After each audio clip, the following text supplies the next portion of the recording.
Bapak jangan lupa bahwa Bapak dipilih itu dari DPR.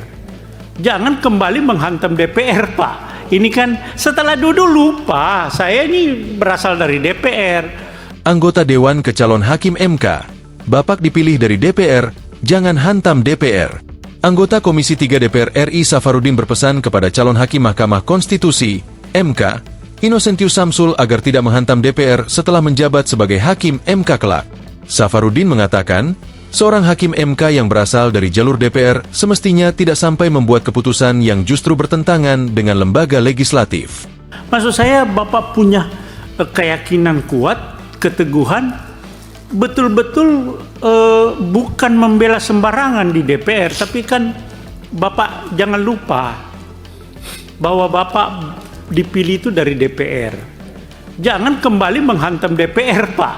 Ini kan setelah duduk lupa, saya ini berasal dari DPR. Kata Safarudin dalam uji kelayakan dan kepatutan terhadap Innocentius, Rabu, 20 Agustus 2025. Politikus PDIP ini mengatakan, segenap anggota Komisi 3 DPR akan memperjuangkan Innocentius.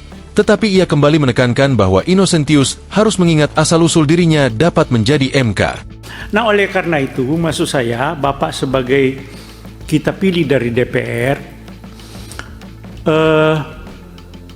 biasanya sih Pak, kalau kita fit and proper test di sini, pokoknya kami akan memperjuangkan dan sebagai utusan DPR.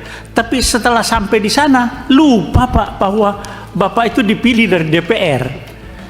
Ada baru-baru di sini Pak siapa? Ujar Safarudin.